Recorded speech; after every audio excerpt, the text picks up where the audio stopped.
Have you ever met someone who always seems to be in control of themselves, of situations, and even of others? Someone who never appears vulnerable, yet somehow commands attention and power. Welcome to the world of the psychopath structure, where independence, control, and emotional suppression shape every interaction. Today, we're diving deep into how this structure forms, its mental and emotional world, and how understanding it can lead to real transformation. Part 1. When and how it forms. The psychopath structure develops between 2 and 4 years old, a stage when children begin to assert independence and test how much control they have over their world. The core trauma here is betrayal.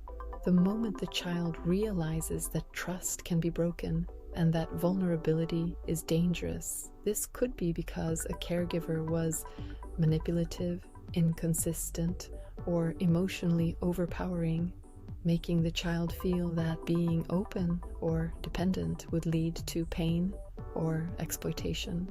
To protect themselves, the child chooses control over emotional closeness, deciding that they must always stay strong and never let others have power over them.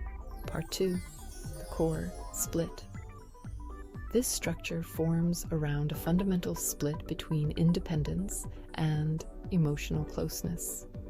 The psychopath chooses independence because they believe that needing others makes them weak.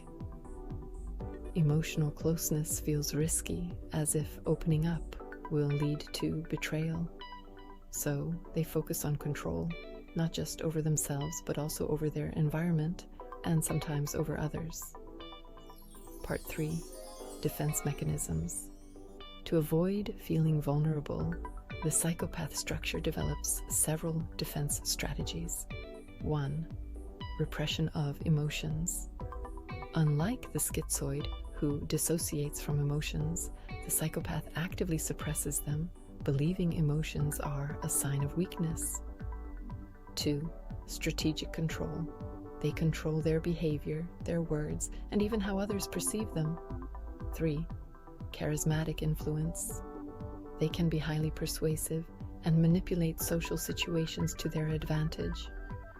4. Power dynamics. They create dependencies, subtly or overtly, making others feel they need them. 5. Avoidance of true vulnerability. They might appear open, but it's often calculated. Real emotional exposure feels too risky. Part 4. 2 subtypes of the psychopath. There are at least 2 distinct subtypes of the psychopath structure. 1. The charismatic type, persuasive, seductive, and skilled at making people want to follow them. They don't need to force control. They make people willingly give it. 2. The dominant type, more direct and aggressive. They use intensity, decisiveness, and commands to take control. Both types have the same core fear of vulnerability, but their approach to control is different. Part 5. Emotional, mental, and physical traits.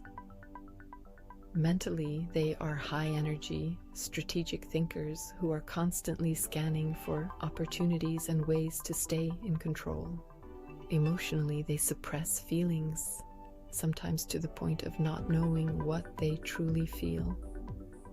Physically, their energy is held high in the body, often concentrated in the chest and shoulders. They have strong, upright postures and tend to move with precision and confidence. Part 6. Strengths of the psychopath. While this structure comes with challenges, it also brings incredible strengths. Powerful leadership. They know how to take charge, make decisions, and inspire action. Emotional fortitude. Because they don't let emotions overwhelm them, they can handle high-pressure situations. Strategic thinking. They can execute ideas, making them great partners for schizoids who have vision but struggle with action. Part 7.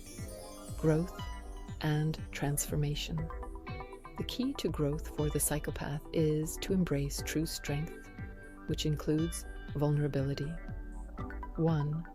Recognizing their emotions. Instead of suppressing feelings, they can begin acknowledging them in a safe way. 2. Allowing genuine connection, opening up to trusted relationships without the need to control them. 3. Shifting from control to confidence. True power comes from authenticity, not just influence.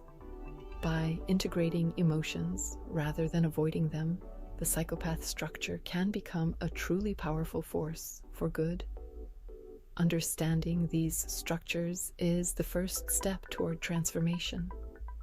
If you're curious to explore bioenergetic structures in depth and learn how to navigate them in real life, check out my course on Udemy, link in the description below, and stay tuned as we continue this journey through all the bioenergetic structures and their hidden dynamics.